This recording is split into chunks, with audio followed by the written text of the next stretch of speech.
Stay tuned for what is actually a really thoughtful conversation with a man who coaches other men through the male loneliness epidemic. Hey guys, welcome back. Today we're going to talk about life, in particular relationships and men and women. And I want you to think of these conversations as having them with somebody who's been through it, laughed through it, and learned from it. So grab some caffeine and let's figure some of this life stuff out together. But before we begin, make sure you drop a sub. That's the absolute easiest way to support doing what I'm doing. And that way you guys will catch future videos. Stick around, let me know what you think in the comments, and I'll see you guys around online. I disagree that feminism is good for both men and women. Okay, why? I think intersectional feminism perhaps has some benefits outside of directly for females. Sorry, can you say it again? Was it what was it? What was the word? Intersectional feminism. So, feminism that directly benefits also people from other marginalized communities. But I think directly neoliberal feminism in the West only benefits particularly women from a certain background. And there is actually a male loneliness epidemic happening now in the West. I think all over the world, in fact, where a lot of young men are having very little interaction with women. And there's actually an incel movement as well happening, which is really negative. So I think feminism has done some great things for women's rights, but it's also made the gap between men and women a lot larger.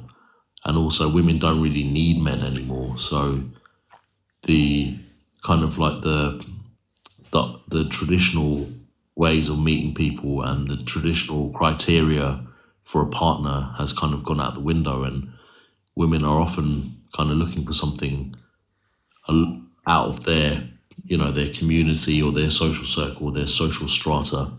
So I think in that way, it doesn't really benefit men.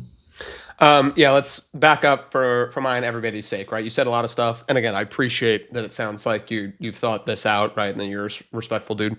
So intersectional feminism, I just want to make sure I understand, because I've actually had this conversation with a person before who argued that part of the problem with feminism is that it does things for different women at a different weight, and then minority communities don't realize the same benefit, even though some of them are women, right?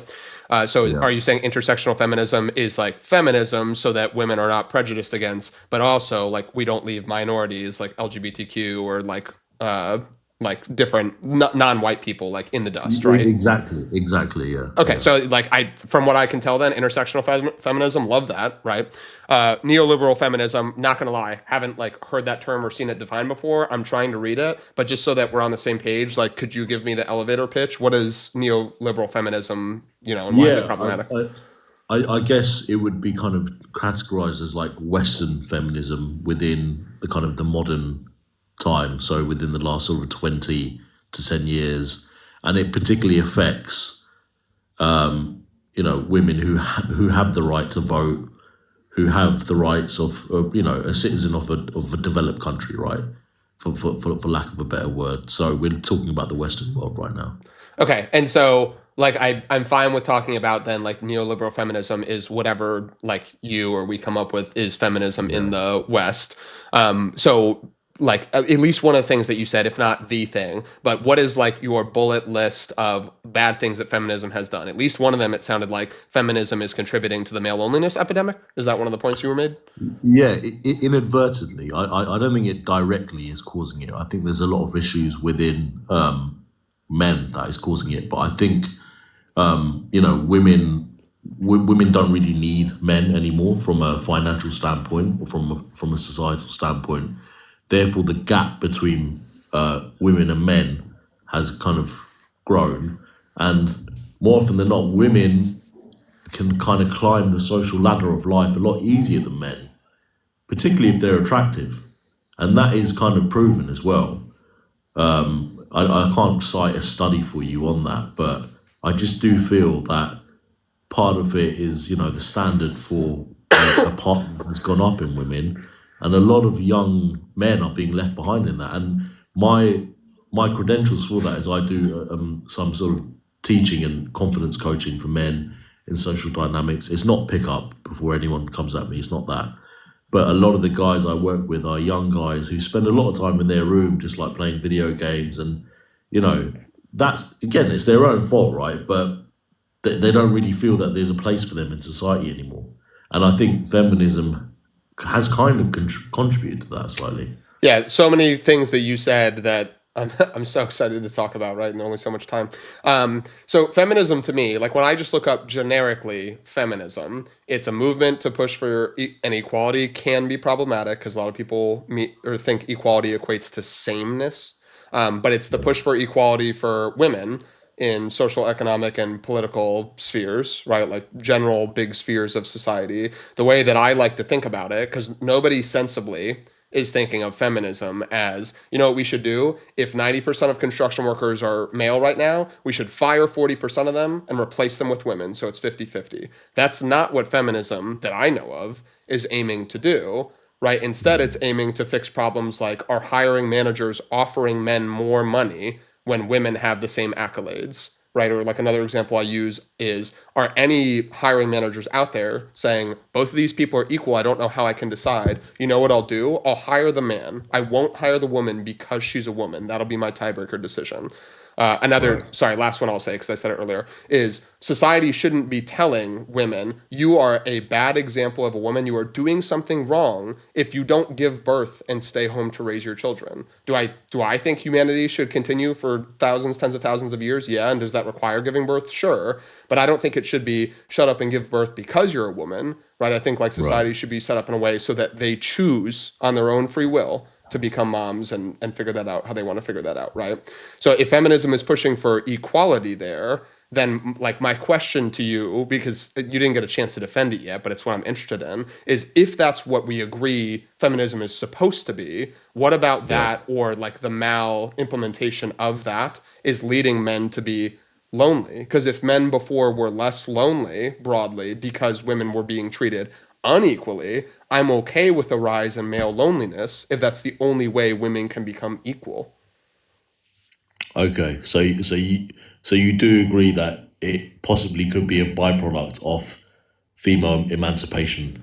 Yeah, I don't know. Like, I'm not super convinced that there's a male loneliness epidemic, although I'm open to data and whatever. But I'm Have you heard sure about it before? I've totally heard Uh, about it. Hold on. I have yeah. like one Yeah. sentence, then you can go. Like, I'm happy to even have Okay. you educate me on this. But I'm Yeah. sure that there are some examples of men who, in a different climate, let's say 50 years ago, if the attitude broadly amongst more women was different than it is now as a result of feminism, I'm sure some of those men who are not with somebody now or having a hard time now would have found somebody or had a less hard time 20 years ago, 50 years ago, 100 years ago. I can Yes. totally appreciate that. I just am not super convinced because I haven't seen it yet that 80% of men are single today, whereas 50 years ago, 20% of men the same age are single. I haven't seen that data.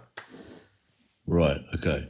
So, but it kind of sounds like you do agree that the shift has happened there, Well, in again, I terms of. agree that there's for sure. I'm assuming that there is for sure because the power of statistics is awesome. Out of like 300 million Americans, I'm sure there's some men that because a rise in feminism are having a harder time finding a partner because women let's say are raising their standards, right? I'll give women the total benefit of the doubt here. They're raising their standards so then men who have like less to offer are not able to find partners. But I Yeah. could also say a lot of men are doing better now than they would have done 50 years ago as people because of pressures like this. And now those men are finding partners. So I'm just not convinced that there is more loneliness for men today than 50 years ago. But I'm happy to be convinced if you have that data. I don't have I don't have like a peer reviewed study for it. A lot of it is anecdotal and what I see in my coaching. So I don't have like the data to prove to you in that way. All I can say is a lot of these guys that I work with are professionals. A lot of them work in tech, really smart, really intelligent, but they just are lacking the social dynamic skills in order to kind of build relationships with women. So I feel a lot of it is self inflicted, but I also feel that they feel judged and they feel like they're kind of out of their depth as well, slightly. And I think a lot of it is that the standard for women, and women are like, we want a guy to be like this, look like this, earn this much money, and if he doesn't cut that exact criteria, he's not worth knowing. And I think for a lot of young guys who don't have much experience with women, that can be quite a disheartening experience because they kind of always feel like they're falling short, like they're always pulling the short straw, right? Yeah, I mean, I can appreciate that, and I'm not even saying that that's not true, but don't a Yeah. lot of those guys or a lot of us guys do the same thing? Like, don't we have a certain standard of beauty or career or belief or whatever that women need to meet in order for us to find them? And then that can Yeah, put but pressure on women, like all the same, right? yeah, particularly with looks, yeah, I would say so. So then even if that is a problem for men, Yeah. the problem that you described that you are seeing broadly or seeing with your clients, that might be a problem that is going to exist equally for both sides and for good or understandable reasons. The same way that like this is completely unrelated, but the economy is hard for everybody, not just men or not just women, but broadly it's hard for everybody. And whether it's fair or not, it's like an equal problem. So I don't think the focus should be on, it's so hard to be a man in capitalism. Like it's hard to be a woman in capitalism. So even if men have the problem you're describing, so do women, right? Possibly. I mean, the cost of living has gone up, so therefore people may not be wanting to start a family now as well. But I think the kind of the area and the arena for men and women and intergender dynamics to mix has changed considerably over the last 10 to 15 years as well, particularly with the prevalence of dating apps, which is a very kind of like subjective way of looking at a human being, right? Because you swipe just based on a picture or based on like their height or their eye color. So I think that has also changed things considerably. And if you look at dating apps, John, you see that it's mainly men on there and then a small pool of women, and all the men are fighting for the attention of the women on there.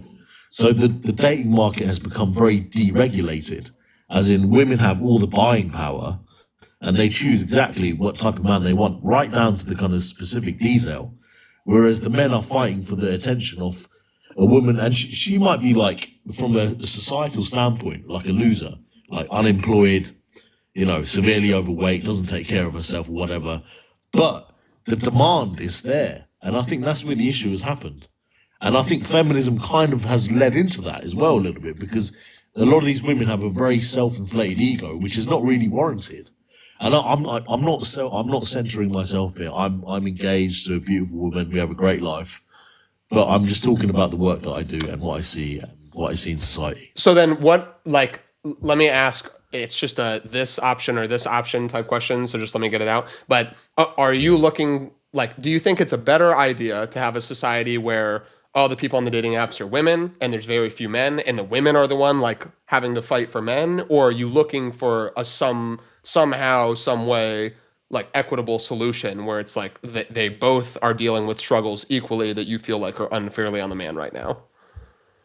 I would obviously lean towards the equitable solution for it, but Okay, I yeah. do kind of I do kind of err on the side of men's rights more. So that's where I feel me and you would disagree.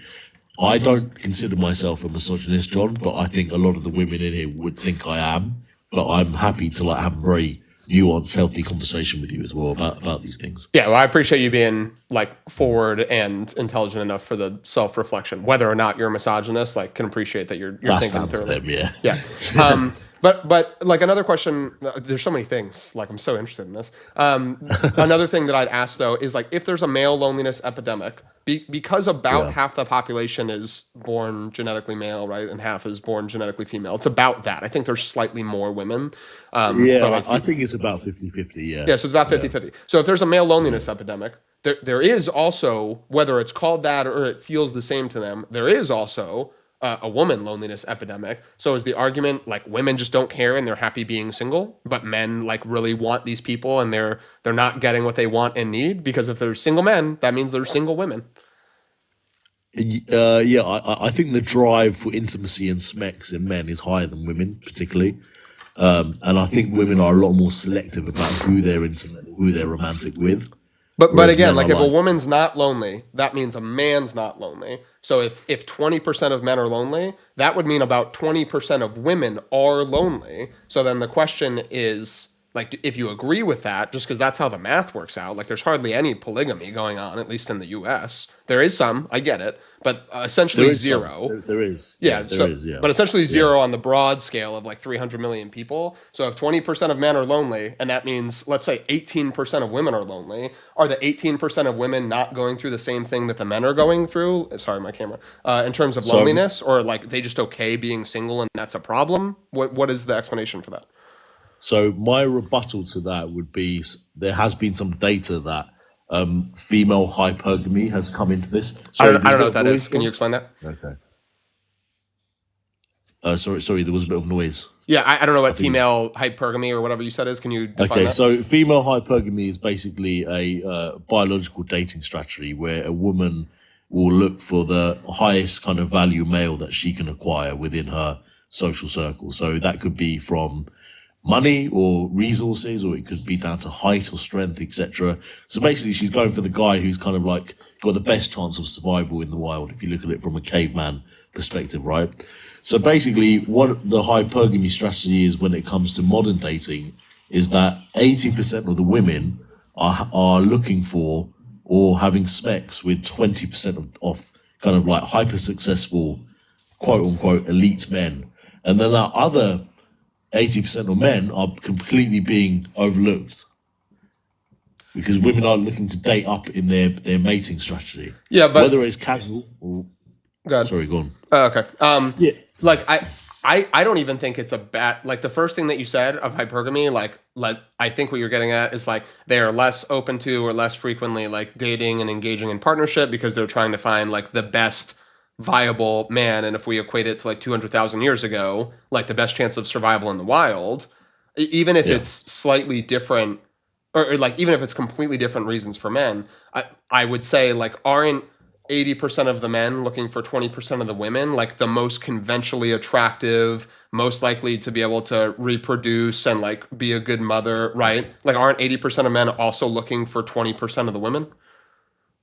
No, because I think the criteria and parameters for men is different to women. I think women have a lot more of a narrow criteria on what they deem to be attractive or viable for them, whereas men are a lot more open to any type of woman as long as she is agreeable, feminine, submissive to him. Obviously, I'm generalizing here, but technically that's kind of how it works in the work that I've seen. That men are a lot more malleable and open to different types of women, and women tend to be a lot more structured and rigid in the type of guy that they find attractive. Okay, I can appreciate. Because then it kind of goes into like, oh, he's a brother, he's a friend zone kind of the guy, right? Yep. But then there's one guy that she really fixates on, and she's like, I want him. Whereas men are kind of like, yeah, she's cute. I'll kind of go with her and see what happens. Yeah. Whereas women won't really do that. You know, they'll be like, I'm either crazy about him or he's nothing to me. Yeah, I could appreciate that explanation, right? And even the possibility that maybe 80% of men are going for, let's say, 60% of the women, but 80% of the women are going for 20% of the men, and there might be an unequal balance there. I'll grant that. Let me say two things and then ask you a question. One is unrelated. Guys, there's 460 people here. Tap the screen. Tell TikTok that you like this conversation. Sorry for that. But the other thing, I don't think, like, let me ask you a question. If those women, like 80% of the women, are looking for 20% of the women, they're looking for the absolute best chance of survival in the wild, right? Whatever that means in 2025 US. This to me is a lot like the equality conversation. Some people will sometimes bring up the point of feminism of, oh, if you think people are equal, then women should immediately be eligible for the draft, like the US military draft. And I never ever think of equality as that, like immediately send women into the draft. Instead, I'm like, well, no, we should all be working to a system where we don't need to send women to also get unalived with men overseas. Like, however we can get rid of war, let's do that, not unalive women too. And the way that I'm thinking about this is sort of the same. I don't think that there's anything wrong with women searching for the absolute best match in terms of looks, finances, respect, whatever. So the problem to me isn't that women should be more okay with like accepting men that are not their best chance of survival. To me, the easy answer is men need to do better. Right? Like if there's a man out there who doesn't have the finances or the attitude or the humor or the looks or whatever, that those women are looking for. It shouldn't be, hey, women, look for somebody who gives you a lower chance of survival in the wild. It should be, hey, men, here's a lesson learned. Those other guys are going to the gym and applying themselves harder at their job. You go do it too. How is that not the obvious answer? Because all of the onus is being put on one gender then in a supposedly equal partnership. I don't know that that's true Or unless are you we agreeing argue. that? Sorry, go on. Yeah, I don't know that that's true unless you argue that men just don't need that much. Men don't care. They can have a wife who's disrespectful and doesn't have a career and isn't that attractive or whatever, and men are just happy with like the lowest of the bar, but women are happy with like only the highest of bars. And I don't think that that's true. Like I think men leave women all the time who don't keep themselves together or don't make enough money or don't do a good enough job parenting. Like they're unhappy with that sort of stuff all the time, no? Yeah, yeah, of course, yeah. I mean, we're wildly generalizing here in terms of behaviors and patterns, right? So you are right, but I'm just saying that it seems to be the case now that the birth rate in the West, particularly in the country that I'm in, has fallen considerably, and Same it here, makes you U.S. I don't know if you're U.S., but it's yeah, fallen here, yeah. yeah. I'm from London, so yeah.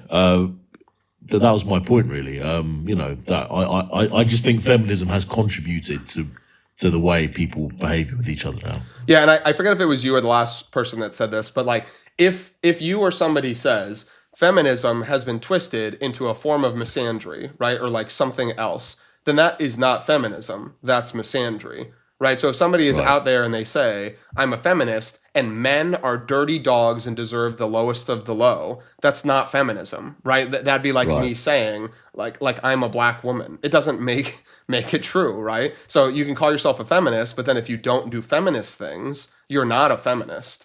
So feminism, right? If we're just talking about feminism, like women not being prejudiced against in spaces simply because they're women, then if, like I say it like this sometimes, if things for men are this good and things for women are this good, and the only way for women to get up here is for men to get down here, I'm not saying I know that that's the way, but if that's the only way, then I'm okay with it being harder on the men until things are equal, and then we can all do really, really good together, right, over the next 100, 10,000 million years, whatever. So right, if whatever feminism, not misandry, not if neoliberal feminism is something different than feminism, right? Not other bad things, but if feminism just made it harder for men when they had it unfairly easy before, I'm fine with that. If there's something else, like if there's misandry going on with women on OnlyFans who are attractive and they're just like putting all the ugly men down, then yeah, we can talk about that. But feminism is not yeah. that. No, it's by definition it's not that, and I agree with you on that. But I guess in terms of your kind of utopian view of where you think things should be, you're saying that with the best of intentions, right? Not everyone has those kind of like that humanitarian view or that utilitarian view where For they're sure. like Yeah. for the greater good. And women have egos too, and women have arrogance too, and women want to get the everyone wants to get a bigger bit of the proverbial pie as anyone else. And so I just think kind of like putting that kind of dynamic on it where men should suffer in order for women to get better. Like who is the arbiter of that? Like who are we putting in charge of that? Well, yeah, and I want to clarify because you didn't make this point this directly, but somebody did yesterday when I said that. I think yesterday. Like I'm not saying that I'm advocating right now to make men suffer in order for women to do better. I'm just saying if literally the only way that we could be on an equal playing field right now in 2025 is for some men in the short term to experience a loss of quality of life because they have it unfairly good now, then I am okay with that. I'm not convinced that that's the only way. Like I bet that there's lots of ways and lots of areas where we can just get women up here right now, right? Or like in the relatively short term without having to pull those men down. But it's like the billionaire example, right? If one day Elon Musk gets $1 trillion, I'm not against capitalism, but do I think maybe $1 trillion is a little much? And like, would I be okay with taking some of that trillion and spreading it out and still leaving him like a multi billionaire? I'd be okay with that. You could argue in that way, like he suffers because he's going to lose some billions of dollars, but I'd be okay with that sort of thing. But I just want to be clear. I'm not advocating to like go punish men right now so that women get it better. That's not what I mean. Right. So, John, one more question, and then I'll wrap it up because I've been on it a while. Yeah, sure. How many men benefit directly from the patriarchy? And I'm talking about the average Joe in any part of the world. And in fact, let's take away the West here, because, you know, me and you, arguably, we have benefited from the patriarchy, but some guy working in a mine in Gambia, or some guy working on a food truck in the Philippines or somewhere like that, and he's literally like earning $5 a day to like sustain his family. How has the patriarchy benefited men like that in any way? In fact, arguably, they were the first victims of Western imperialism and Western patriarchy. Yeah, however imperfectly I answer, I think we're both at this point intelligent enough to concede that that question is so incredibly complicated. Like it's so intersectional of so many different like parts of some tree that all lead up to what is the problem, right? There is no the It's a problem. big debate. Exactly. And some people will say, excuse me, I'm sick. The root of all problem is money. Some people will say it's control. Some people will say it's like man versus woman. I think that they kind of all are contributing to something, right? Some people will say it's religion, for example. So I think the way to look at that is not, are they not benefiting from the patriarchy because they're men in those minds, let's say, and thus there's no patriarchy? I think it's a more relevant way to say, if we look at all the people who are arguably doing really well in that country, in the world, whatever, how many of those people are men, right? I think that we'll find even in 2025 that it's way more than 50%. If we look at presidents, if we look at billionaires, if we look at CEOs, if we look at the people that are benefiting on the back of those people in the mines, I think overwhelmingly we'll find that way more than 50% of those people are born with a Y chromosome instead of two X chromosomes. Is there another separate problem that doesn't negate what I just said in terms of like classism and classist prejudice and systems that are set up to oppress the many for the benefit of the few? Sure, and that might be like intersectional to this gender problem, but I don't think it negates the fact that I think that there's a problem. There's something unfair about the fact that if we look at all the people who own the mines, most of them are going to be men. Yeah, probably. I think we need some data on that to kind of have a Yeah, exactly. I don't have it in front of me. I'm not going to say no, that's the case. It's just the feeling. Yeah. Cool. John, it's been a pleasure. I actually really enjoyed talking to you. Yeah, no, same. I appreciate you coming out with Seam. I hope you have a good Friday. Take care, dude. Bye. All right, see ya.